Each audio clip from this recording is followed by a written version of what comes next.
आज हम देखने वाले हैं एक ऐसी साउथ इंडियन ज़ॉम्बी फिल्म को जिसे देखकर आपको डेफिनेटली हॉलीवुड वाली फिल्म आएगी। ये 2021 में रिलीज हुई थी और IMDb पर इसे रेटिंग 7 की मिली है, जो वर्ल्ड वॉर Z जैसी पॉपुलर ज़ॉम्बी फिल्मों को मिली थी। तो आप समझ ही सकते हो कि ये फिल्म कितनी सही होगी। इसमें जिस तरह से ज़ॉम्बी एपोकलिप्स होता है वो आपको किसी बहुत बड़े इवेंट की याद दिला देगा, और साथ ही ज़ॉम्बी ठीक भी हो सकते हैं, यानी कि ज़ॉम्बीज के क्योर भी होते हैं। इस पर भी ये मूवी काफी अच्छे से फोकस करती है।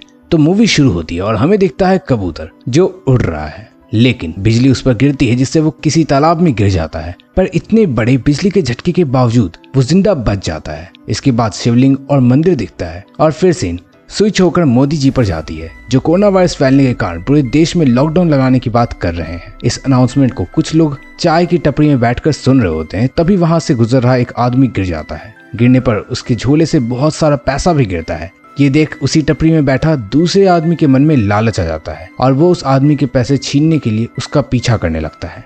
जंगल से गुजरते हुए पैसा वाला आदमी एक खंडर में जा पहुंचता है और जहां पीछे पीछे वो लालची इंसान भी पहुंचता है।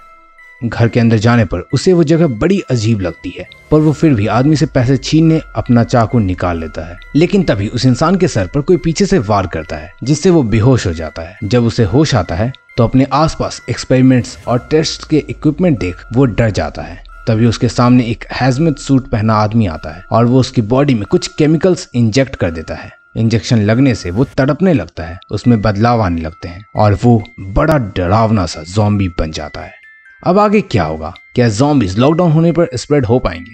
ये हैजमेट सूट पहना इंसान आखिर कौन है और ऐसा क्यों कर रहा है, और ज़ॉम्बी बनाकर इसे क्या फायदा होगा, और आखिर इसमें ज़ॉम्बी एपोकलिप्स के सिचुएशन को किस तरह से कंट्रोल किया दिखाया जाता है?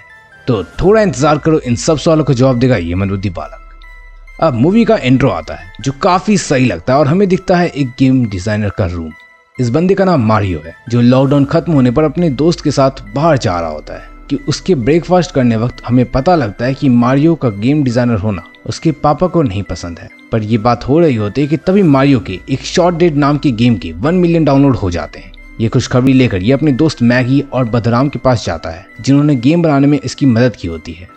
यहाँ पर मारियो तीसरे फ्रेंड कल्याण के बारे में पूछता है तो भद्राम बताता है कि उसकी वेडिंग होने वाली है। अब ये खुशखबरी शेयर करते ही सब कमेंट्स पढ़ने लग जाते हैं और इन्हें रिव्यू देखने से पता लगता है कि लोगों को गेम काफी पसंद आ रही है, लेकिन हायर लेवल पर जाते ही ये गेम क्रैश हो जा रही है, जो कि एक बहुत बड़ी प्रॉब्लम है। जब ये प्रॉब्लम जानने के लिए गेम डिकोड करता है तो इन्हें कोडिंग में बग मिलता है, और कोडिंग चूंकि कल्याण ने की होती है तो मारियो उसे कॉल मिलाता है। यहाँ मारियो बग ठीक करने को कहता है, पर कल्याण बताता है कि उसकी कल ही शादी है, इसलिए वो मारियो के साथ बाकी दोस्तों को भी वेडिंग वेन्यू पर इनवाइट करता है, ताकि वो वहीं पर ही कोडिंग फिक्स कर देगा और दोस्त वेडिंग फंक्शन भी ज्वाइन कर पाएंगे। हमें पता लगता है कि भूमा रेड्डी की बेटी से कल्याण की शादी होने वाली है, और बस इसके बाद हम भूमा रेड्डी से इंट्रोड्यूस होते हैं, जो अपने जगह का डॉन है। यहाँ शादी की तैयारी चल रही होती है और एक लड़की की एंट्री होती है, जो भूमा रेड्डी की तरफ गलती से आ रही बैम्बू स्टिक को रोक लेती है। ये खुद को भूमा रेड्डी के दोस्त विश्वास रेड्डी की बेटी कहकर इंट्रोड्यूस करती है और नाम अपना नंदिनी बताती है। खैर, इसके बाद भूमा रेड्डी अपने आदमियों को शादी होने तक एकदम शरीफ बनकर रहने को बोलता है। अब वापस से सीन स्विच होता है और हमें दिखते हैं तीनों दोस्त जो कल्याण से मिलने वेडिंग में जा रहे हैं। रास्ते में जाने वक्त हमें मालूम पड़ता है कि भद्राम हाइपर सेंसिटिव इंसान है और सिर्फ मच्छर के काटने से ही हर वक्त अपने साथ दवाई लेकर घूम रहा होता है। वहीं मैगी गेम्स खेलने की शौकीन होती है। रास्ते में जा रहे होते हैं कि तभी गलती से ये किसी को ठोक देते हैं। सामने जाने पर हमें दिखता है कि ये वही इंसान है जिसे स्टार्टिंग में ज़ॉम्बी में कन्वर्ट कर दिया गया था। भद्राम उसे चेक कर रहा होता है कि वो भद्राम को काट लेता है। वो आदमी उठकर बाकियों को अटैक करता है कि तभी एक बूढ़ा आ जाता है, जो ज़ॉम्बी को इंजेक्शन लगाकर उसे हॉस्पिटल से भागा हुआ पेशेंट बोलकर अपने साथ कहीं ले जाता है। रास्ते में जाते हुए ये एक आदमी से भूमा रेड्डी के घर का पता पूछते हैं, तो वो खुद उसे घर तक ले जाते हैं। पर वहां पता लगता है कि ये भूमा नहीं बल्कि वीरा रेड्डी का घर होता है, जो कि दूसरा बहुत बड़ा डॉन है। अब वीरा रेड्डी अपने आदमियों को सभी को मारने का ऑर्डर देता है, पर किसी तरह मारियो सबको मारकर वहां से निकल जाता है। इसके बाद मारियो भूमा रेड्डी के घर पहुंचता है, जहां वो नंदिनी और कल्याण से मिलता है। मारियो अपने साथ हुई सारी चीजें वहां बताता है, तो भूमा रेड्डी के लोग वीरा रेड्डी को अपना रिलेटिव बता देते हैं और झूठ बोलते हैं कि वो उन्होंने गलती से किया होगा, ताकि किसी को भी भूमा डॉन है इस बात का पता ना लगे और रिश्ता ना टूटे।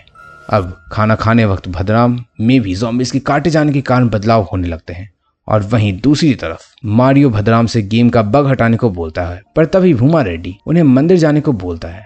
सब मंदिर के लिए निकल रहे होते हैं, पर भद्राम वहीं रुक जाता है और कहता है कि वो हैदराबाद निकल जाएगा क्योंकि उसकी तबीयत अब ठीक नहीं लग रही। मंदिर जाने पर मारियो लोगों की बात करते हुए सुनता है, जहाँ सब कल्याण को एक बकरी की तरह शादी के बाद सैक्रिफाइस करने की बात कर रहे होते हैं। मंदिर में पंडित बताता है कि यहाँ गंगा नदी खुद विराजमान है और इसका पानी काफी प्योर है। बाद में फिर यहाँ मंदिर का निर्माण हुआ। अब ये बात नोट कर लेना, यूपीएससी में शायद पूछा जाए।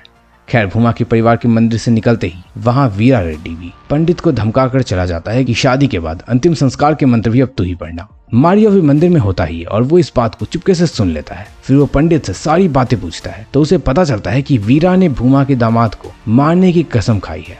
इसके बाद सारी बात मारियो कल्याण को बताता है, पर कल्याण इस बात को इग्नोर कर देता है। इधर घर में भद्राम ज़ॉम्बी बन गया है और वो काम वाली बाई को काट लेता है, जिससे वो भी ज़ॉम्बी बन जाती है।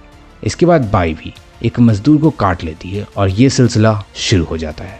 मारियो नंदिनी को रात में एक छुरी लेता हुआ देखता है, जिससे उसे कुछ गड़बड़ लगता है। इसलिए पूरी बात जानने के लिए वो नंदिनी का पीछा करने लगता है और वीडियो रिकॉर्ड करने लगता है, पर वो गलती से नंदिनी को कपड़ा बदलते हुए रिकॉर्ड कर लेता है। तभी उसके चिल्लाने से परिवार के बाकी लोग भी जग जाते हैं और मारियो को मारने भी वाले होते हैं कि तभी कल्याण के बोलने पर वो उसे छोड़ देते हैं। अब कल्याण बताता है कि उसने बग पहले ही ठीक कर दिया था, पर उसने बताया नहीं क्योंकि वो नहीं चाहता था कि मारियो वेडिंग होने से पहले चला जाए। लेकिन अब वो प्रोग्रामिंग की पेन ड्राइव देकर उसे खुद ही जाने को बोलता है। अगला दिन होता है और मारियो वहां से निकल रहा होता है और मैगी उन दोनों की दोस्ती दोबारा से करा देती है। मारियो चुपके से कल्याण के ग्लास में नशे की पिल मिला देता है क्योंकि उसे अभी भी वहां के लोगों पर भरोसा नहीं है। खैर, अब कल्याण की शादी होने लगती है और इधर मारियो नंदिनी से बात करते हुए बेहोश हो जाता है क्योंकि नंदिनी ने ग्लास की अदली बदली कर दी होती है और मारियो के बेहोश होते ही वो उसे काल कोठरी में बंद करवा देती है। इधर दूसरी तरफ भद्राम पुष्कला को, यानी कि कल्याण की होने वाली वाइफ को ज़ॉम्बी बना देता है और फिर पुष्कला ज़ॉम्बी लाइक स्टेट में ही मंडप में बैठ जाती है। खैर, कल्याण और पुष्कला की शादी हो जाती है। अब सुहागरात की खुशी में कल्याण इतना ज्यादा उतावला होता है कि वो समझ नहीं पाता कि जिसके साथ वो गुलू गुलू करने जा रहा है उसकी बत्ती पहले ही गुल हो चुकी है। अब कल्याण पुष्कला के प्यार में गिरने वाला होता कि उससे पहले ही वो खिड़की से गिर जाता है और वीरा के लोग उसे वहां से उठाकर ले जाते हैं। इतने में मारियो को होश आता है और ज़ॉम्बीज हर तरफ फैले हुए दिखते हैं, पर मारियो को कुछ समझ नहीं आता और वो कल्याण को किडनैप करते हुए देख लेता है। अब वो उसे बचाने चाहता पर नंदिनी से टकरा जाता है और यहाँ वो और नंदिनी ज़ॉम्बी से घिर जाते हैं। लेकिन अब आगे क्या होगा उसे जानने से पहले इस वीडियो को लाइक करो। टारगेट 10,000 लाइक्स का। आई नो औकात से बाहर है, पर zombie warriors show me your strength. इतनी तगड़ी मूवी के लिए इतना तो कर ही सकते हो यार, इट्स नॉट दैट मच। और तुम्हारे फ्रेंड्स में जिन्हें भी ज़ॉम्बीज मूवी देखना पसंद है उन्हें इस वीडियो को शेयर करो। हमें जल्दी से 50,000 सब्सक्राइबर्स कंप्लीट करने हैं एंड ये आपके सपोर्ट से ही होगा, तो कर देना यार। Now back to topic. Mario को अब एक पंडित किसी को काटता हुआ दिखता है और फिर मैगी के बुलाने पर अब नंदिनी, मारियो, मैगी और काशी रेड्डी एक रूम में मिल जाते हैं और वो उस रूम को ज़ॉम्बी से चारों ओर से घिरा पाते हैं। यहाँ मैगी और मारियो बाकी को बताते हैं कि ये सब ज़ॉम्बी बन चुके हैं। अब जैसा हम जानते हैं कि ज़ॉम्बीज देखकर और सूंघकर ज्यादातर अटैक करते हैं, तो ये आइडिया लगाते हैं कि उन्हीं की तरह वो मेकअप कर लेंगे और ह्यूमन स्मेल हटाने से बच सकते हैं। तो मारियो खुद को पेट्रोल में कवर करके बाकियों को भी गाड़ी में लेकर वहां से निकल जाता है। सब हैदराबाद जाने को बोलते हैं, पर मारियो कल्याण को पिक करने वीरा रेड्डी के घर जाता है। यहाँ मैगी को गाड़ी में छोड़ तीनों कल्याण को ढूंढने लगते हैं। मारियो और काशी को कल्याण मिल जाता है और वो निकलने लगते हैं, पर उसे तभी एक लड़की की आवाज आती है। थोड़ा नजदीक जाने पर वो लड़की बंधी हुई पाती है और उसके मुंह से पट्टी हटाने पर वो खुद को नंदिनी बताती है। और यहाँ होता है बहुत बड़ा प्लॉट ट्विस्ट।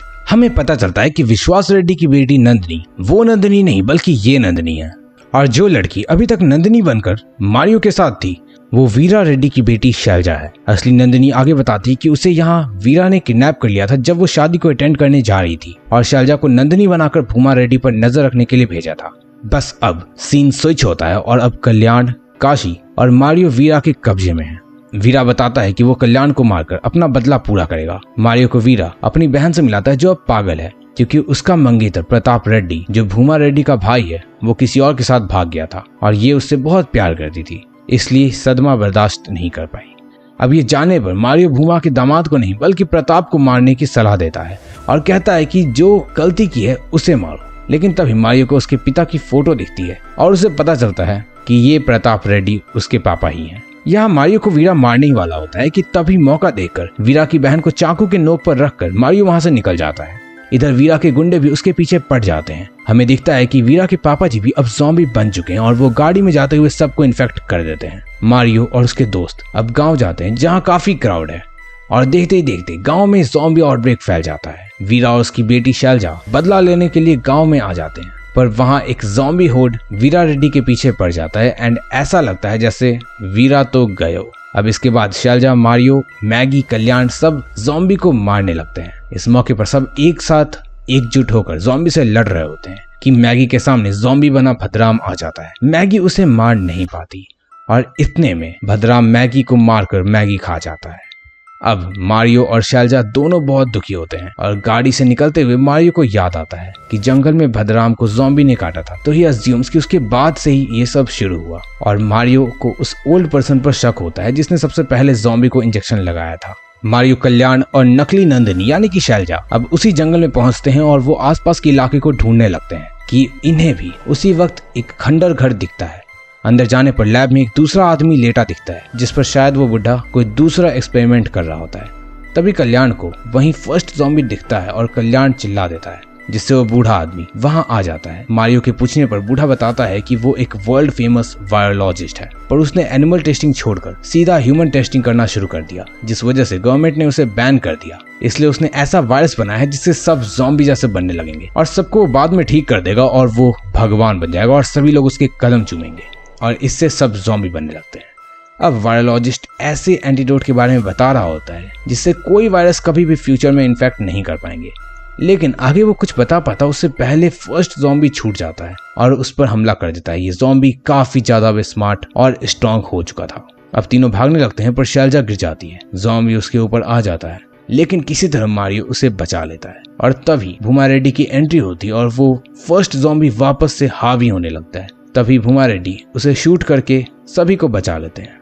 अब सभी लोग जाने लगते हैं और मारियो भूमा को सब बातें बताता है कि इस सब के पीछे साइंटिस्ट था जो अब ज़ॉम्बी बन चुका है। वहां से निकलते हुए मारियो साइंटिस्ट का कैमरा ले लिया था जिसकी फुटेज वो अब चेक करता है। तभी उसमें वो मंदिर दिखता है जहां भूमा और सभी लोग शुरू में गए थे और उसमें एक स्पेशल सिंबल वाली जगह भी दिखती है। इसलिए सब मंदिर में जाते हैं, लेकिन शैलजा के स्किन में ज़ॉम्बी के नाखून से स्क्रैच हो चुका होता है, विच मीन्स वो ज़ॉम्बी बनने वाली थी, इसलिए वो अंदर जाने से मना कर देती है। पर इसके बावजूद मारियो उसे अंदर ले जाता है और सब उस सिंबल वाली जगह को ढूंढने में लग जाते हैं कि तभी वीरा की एंट्री होती है जो सेफ था, मतलब अभी तक वो जिंदा था। यहाँ भूमा को भी पता लगता है कि मारियो कौन है और वो बताता है कि जब प्रताप भागा था, यानी कि उसके पापा भागे थे, तो भूमा की भी काफी बदनामी हुई थी। ये सुनकर वीरा भी समझ जाता है कि गलती का रियलाइजेशन भूमा को हो चुका है और सब वापस से शांत हो जाते हैं।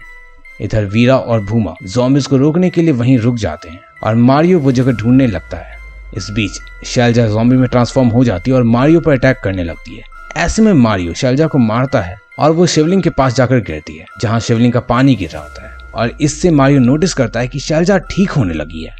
अब आप पूछोगे ऐसा कैसे? तो यहाँ वो शिवलिंग वाला पानी इतना पवित्र है और इतना ज्यादा प्योर होता है कि बॉडी में आया इंटॉक्सिकेटेड वायरस खत्म हो जा रहा था। मारियो की दिमाग की बत्ती जल जाती है और वो ऊपर जाकर शंख बजाने लगता है, जिससे सब ज़ॉम्बी भी अंदर आने लगते हैं। इसके बाद मारियो मंदिर के पवित्र तालाब में छलांग लगा देता है और साथ ही बाकी ज़ॉम्बीज भी ऐसा कर देते हैं। धीरे धीरे सब ज़ॉम्बी पानी में गिरने से ठीक होने लगते हैं।